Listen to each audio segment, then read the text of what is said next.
500.000 per bulan. Masya Allah. Ini memang pentingnya orang yang soleh pemimpin. Kemudian Ibnu Sina ini. Ibnu Sina ini pernah dengar Ibnu Sina sini Bu, Ibnu Sina. Dan sini Ibnu Sina. Bapak kedokteran dunia. Bapak kedokteran dunia, Masya Allah. Nah ini beliau nulis sekitar 150.000 judul buku. Juga menemukan obat-obatan dari tumbuhan. Dan Ibnu Sina juga menemukan pertama kali teknik operasi. Ini di Ibnu Sina, Masya Allah. 10 tahun Ibnu Sina sudah berhasil menghafalkan Al-Quran dan mendalami karya sastra. 16 tahun ia mampu menerangkan kembali kepada gurunya buku ilmu logika Isakuge, Al-Magis ilmu astronomi, dan buku Inkludis ilmu arsitektur. Usia 16 tahun, Masya Allah.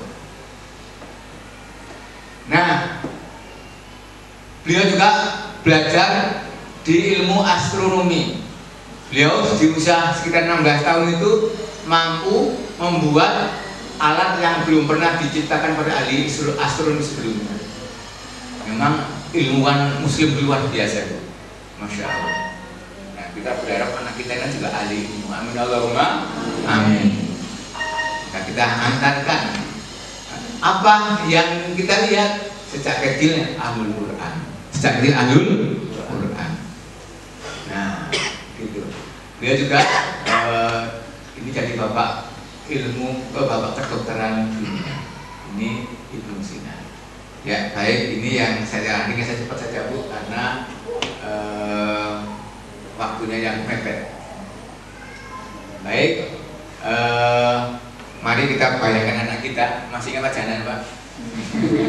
Bu, puasa-puasa saatnya kita ini merenung. Kita bayangkan wajahnya, kita perhatikan kelebihan anak kita. Jangan sampai bapak ibunya tidak paham apa sih anak dulu. Berikan yang terbaik, potensi anak kita. Apapun potensinya, Quran harus mendasarinya. Sepakat nih?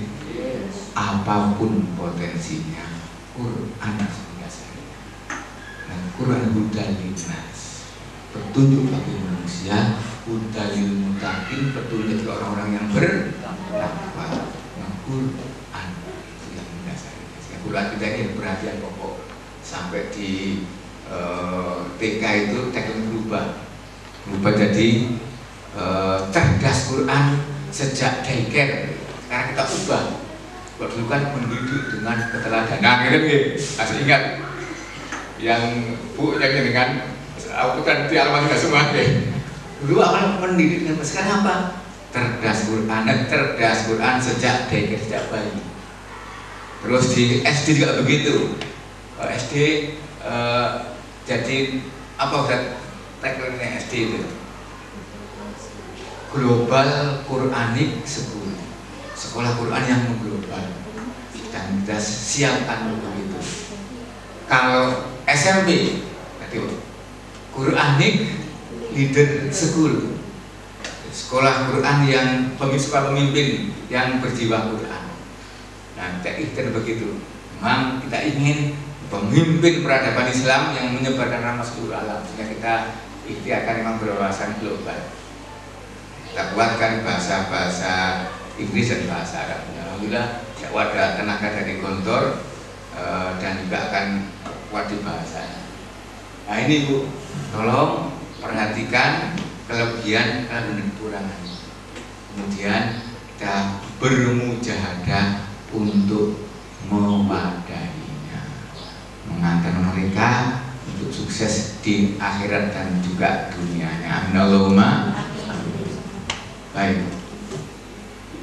Nah, ini Bu, kalau kita sudah perhatikan akan berbeda ketika anak-anak SD dan SMP. Ibu bisa merasakan ketika anak SD kelas 1 apa yang terjadi, kan banyak sering laporan gitu. Ketika kelas 4 sudah nggak pernah lapor kan gini. Kelas 6 baru aku bisa dewe. Kadang-kadang kelas 5 sudah mulai keras suaranya, disambut lapor-lapori juga keras, dasar sarkas mendadak muncul gitu. Nah itulah butuh kita paham, ternyata kita ini masa-masa pubertas. Ini suaranya perubahan besar ini Bu, fisiknya, intelektualnya juga sudah mulai kritis. Anak salah dikritik begitu sudah bisa juga pengaruh hormon seksual yang tinggi, kebutuhan anak-anak juga sensitif, labil juga begitu. Memang antara anak dan desa dia pertengahan karena sudah awal balik. Putrinya putra pun balik dereng. Alhamdulillah, saya ini bapak ngertos anaknya balik.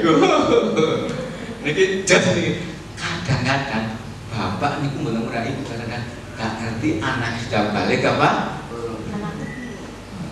Katanya,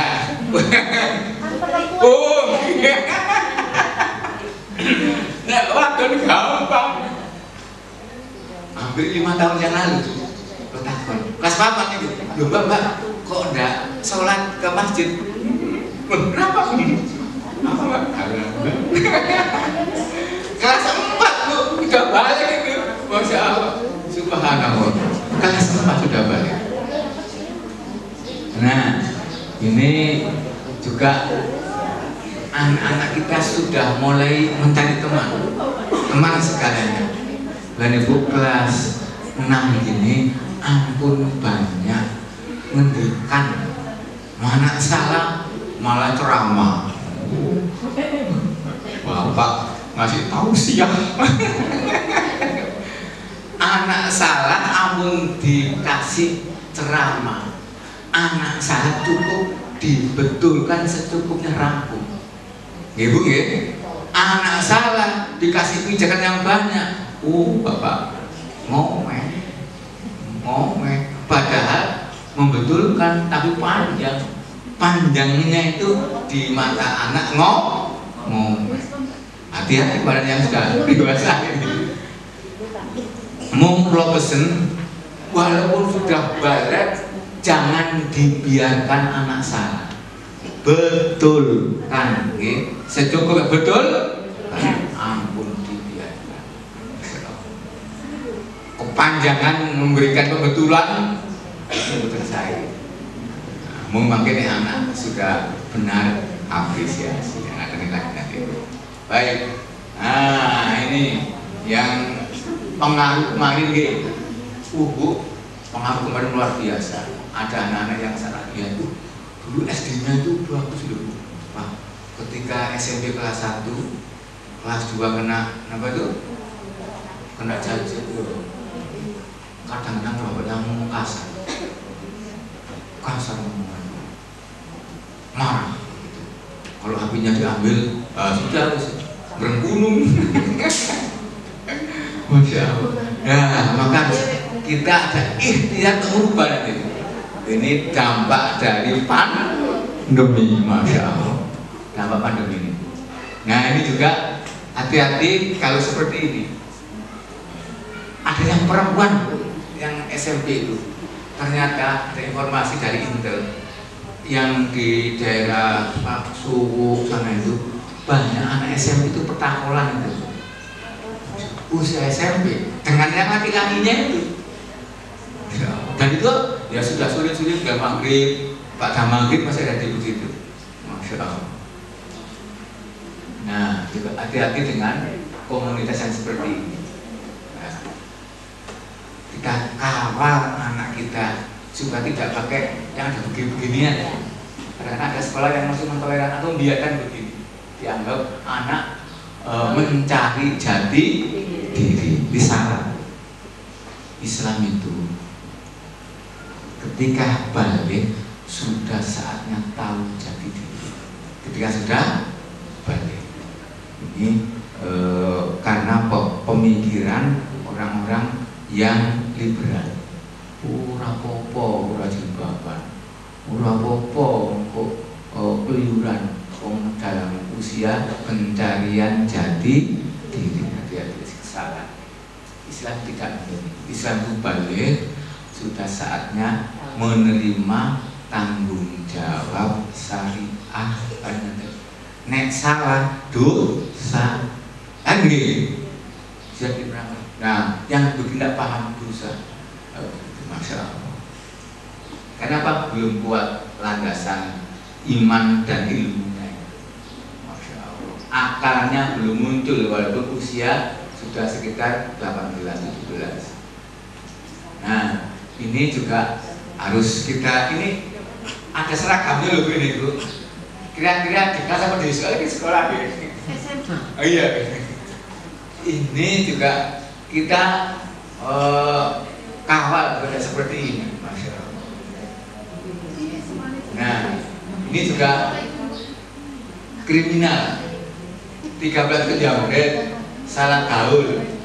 Ini juga film porno SMP, buat toilet di toilet. Anak SMP sudah, Masya Allah. Nah, kita kawal supaya kita aman dari hal seperti ini. Nah, ini juga pernah dengar Bu Risma yang sekarang apa itu, yang jadi apa sekarang? Kemensos saat beliau nutup doli, pernah dengar gitu? Saya bertekad dengan siap mengorban nyawanya, gitu Bu. Memang luar biasa tantangannya doli. Kenapa beliau itu sangat? Kenapa beliau sempat langsung ke doli, ketemu ibu-ibu mbak-mbak itu yang usia tidak 60. Siapa olahraganya itu? Anak-anak, anak-anak cili-cili itu bayar piro Mbak? 2.000. Bayarkan Mbak 2.000. Sehingga beliaunya akhirnya pokoknya bertekad doli tutup. Nah, sekarang sudah tutup. Masih ada beberapa yang sembunyi-sembunyi. Karena saya rumahnya di Sidoarjo, dekat dengan dengan Surabaya, agak paham suasana doli dan sekitarnya. Itu di Surabaya, Masya Allah. Ini kira-kira apa ini Bu? Mengantuk apa kan?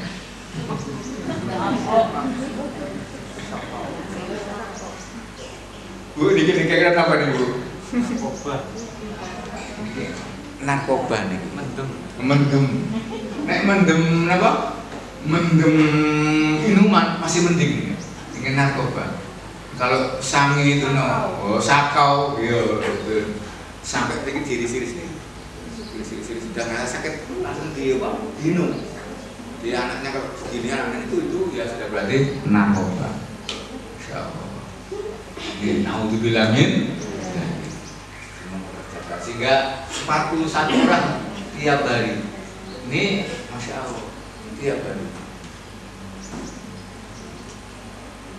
Nah, niki hasil pengamatan sekitar antara 15 tahun yang lalu.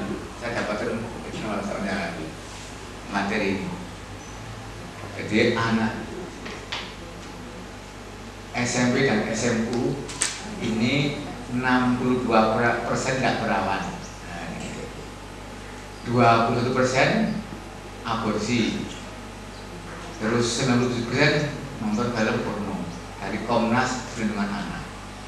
Hingga ini diperoleh sebelum jajet marak, sebelum ada pandemi. Ketika pandemi seperti apa lagi? Harus kita kokoh betul sejak kecil, pastikan anak kita itu soleh. Amin Allahumma. Tantangan itu Masya Allah. Ini memang harus kita betul-betul ikhtiarkan anak kita aman dunia, aman akhirat. Robbana atina fid dunya hasanah wa fil akhirati hasanah wa qina adzabannar. Amin Allahumma. Masya Allah. Memang luar biasa tantangan yang saat ini seperti ini Bu, Masya Allah.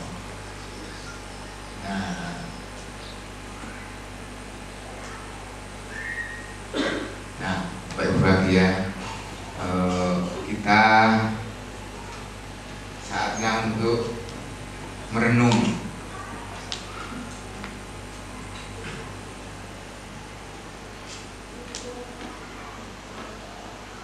Untuk anak-anak kita ini.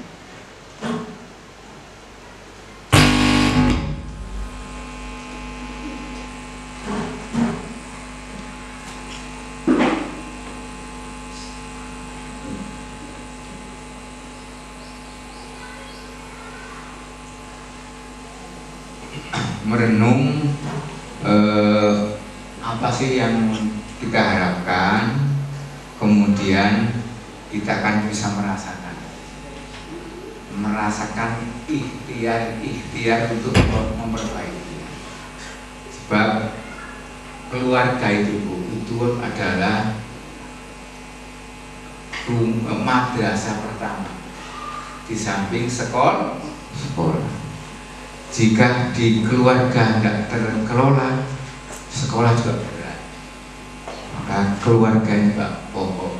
Maka ibu juga saatnya untuk punya kemampuan memperkokoh anak kita lewat bimbingan di rumah. Nanti kita berikan ini. Apa pemicunya? Kita tahu dulu pemicunya ibu. Ini pemicunya pertama tentang prinsip-prinsip yang tidak tertanam. Jadi anak itu kalau tidak tahu hal haram, tidak tahu harus yang dikerjakan ketika usia dewasa, itu bermasalah. Tidak punya tanggung jawab. Ada maghrib, Allahu Akbar, sibuk habis. Nanti buru muncul tanggung jawab. Saatnya malam, sholat maghrib, dia dolanan nonton TV misalnya. Nah ini maka saatnya panjenengan ditanamkan kepada anak adzan maghrib, saatnya ke masjid, saatnya ke musola, menanamkan prinsip.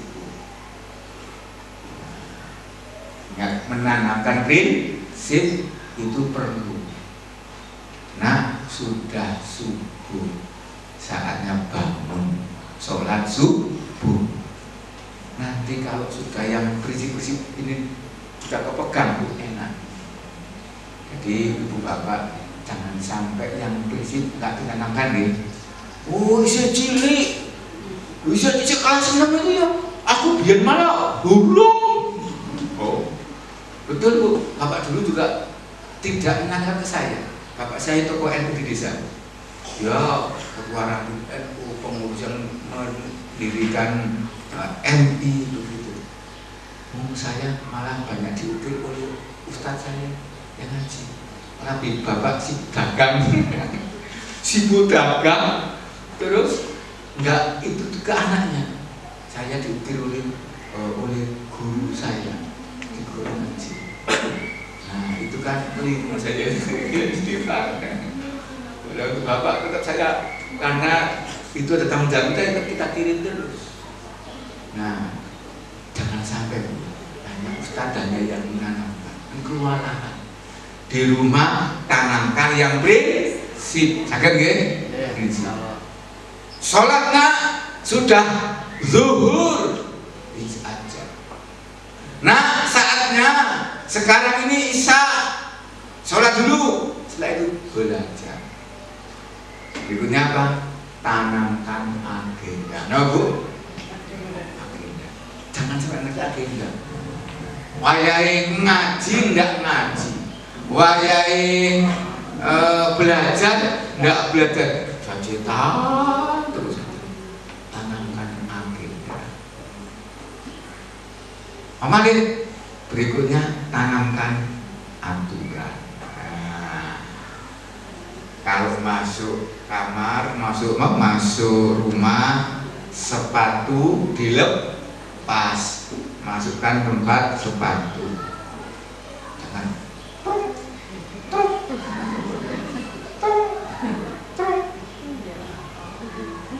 Bu, sakit nggak pagi? Sudah kelas 6.